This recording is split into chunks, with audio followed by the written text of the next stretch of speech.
जी आशीष, good morning. देखिए आशीष, आज की कमेंट्री लिखते वक्त सिर्फ इन क्रूड या फिर सीज फायर के फिर उल्लंघन की बातें, यही चीज़ दिमाग में नहीं थी, बहुत सारी चीज़ें थी। तो एक बैलेंस्ड समरी लिखने की कोशिश की आशीष मैंने।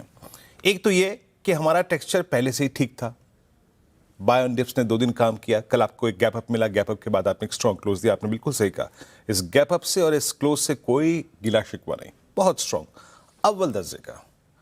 हम जहां रेंज में खड़े हैं उसके बाद के इवेंट, एक और इवेंट जुड़ गया आशीष। आपको ये यूएस ईरान कॉन्फ्लिक्ट, इसको तो झेलना ही है, क्रूड को देखना ही है, और एक और चीज़ जुड़ जाएगी जिसको स्पेस दिया है मैंने आज की अपनी समरी में, दैट्स अर्निंग्स, है ना।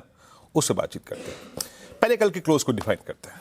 क्लोज शानदार था, इससे कोई गिला शिकवा नहीं है। Almost at 24,000, almost at day high, 600 अंक दूर 20 डेमा से और 200 अंक नीचे 50 डेमा से।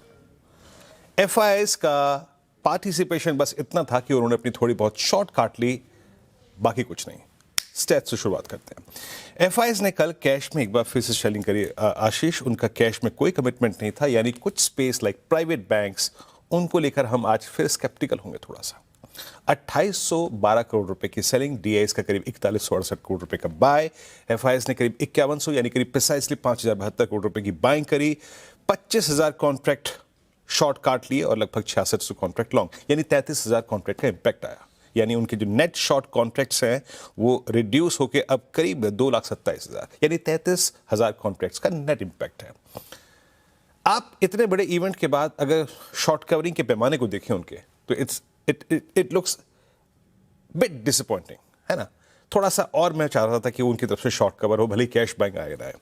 और एक और बात, दूसरी चीज आशीष जो मैं मिसिंग है, स्ट्रॉन्ग पुट राइटिंग के स्टैट्स उनकी तरफ से मिसिंग है।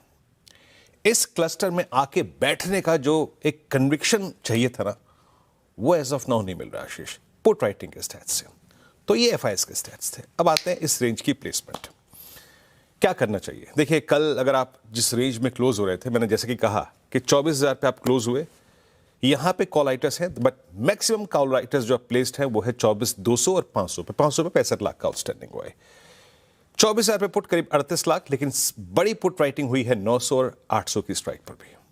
पिरामिड्स लेके आइए, पिरामिड्स में आपको क्लियरली नजर आएगा, जाके कॉल राइटर्स इन सर्कमस्टेंसेस में बहुत कंफर्टेबली बैठ गए हैं 24,500 की जोन में कि भैया यहां तक कोई नहीं आएगा, है ना, यहां हम सुरक्षित विराजमान है।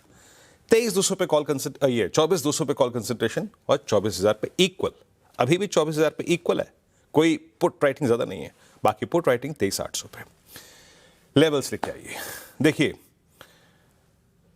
हमें इस टेक्सचर पर बिलीव तब तक करना है जब तक कि बेस 1 होल्ड कर रहा है ना। बेस 1 क्या है स्क्रीन पे, ये है 2 पुट राइटर्स की जोन। अगर मैं इंट्राडे ट्रेडर हूं तो मैं सर्कमस्टेंसेस पे बिलीव तब तक करूंगा जब तक कि बेस 1 हमारा कायम है, एंड दैट्स 956 एंड 877। आशीष, इसके नीचे मैं अटेम्प्ट इंट्राडे में लॉन्ग नहीं करूंगा। और एक बात जो मैंने कल भी अपनी कमेंट्री में कही थी, ये बेस 2 मेरे ख्याल से, अगर आप, हाँ बेस 2 है ये, बेस 2 के वायलेशन के बाद एक बात याद रखिएगा, मैंने कल भी 12 बजे कमेंट्री में कहा था, बेस 2 के वायलेशन होते हैं तो कल के अगर आपके पास लॉन्ग है या फिर पोजीशन आपके पास है तो एग्जिट कर लीजिएगा। इन दैट केस मैंने क्यों अपनी समरी में शुरू में कहा कि आप 600 पॉइंट दूर हैं लगभग 20 डेमा से, प्राइस रिट्रेस होगा और कंफर्मेशन लेने के लिए आएगा 20 डेमा के आसपास। सो below base 2 violation, please exit. Don't attempt any long. In that case, a drift, जो कि कमेंट्री मैंने मेंशन किया हुआ है, आपको मिल भी जाएगा, then a drift closer to 20 DEMA is quite possible. ये हिस्टोरिकली हुआ है। किसी भी बड़े इवेंट के बाद अगर प्राइस बहुत दूर चला जाता है 20 DEMA से, तो प्राइस कंफर्मेशन के लिए 1, 2, 3, 10 दिन में आता है। अच्छा, ऊपर लेके आइएगा एक बार फिर से रेजिस्टेंस की प्लेट। अगर आप चलते हैं 24,000 के ऊपर, यानी कल के हाई के ऊपर, तो पहला टसल आएगा 24,131 पे। वो यहां मेंशन नहीं कर रहा हूं, मैंने कमेंट्री मेंशन किया है 24,131। अगर वो आप पार करते हैं तो that 225 is 50 day exponential moving average, जो कि जाके आप हिट करने की कोशिश करेंगे।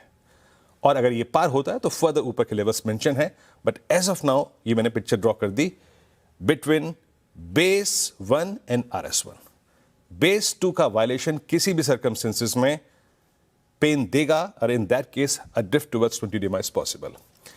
निफ्टी बैंक सारा का सारा जो मैजिक शो था ना, आई मीन जो चमत्कार था वो पीएसयू बैंक्स का था और हम अंतिम दौर तक काफी स्ट्रॉन्ग क्लोज हुए।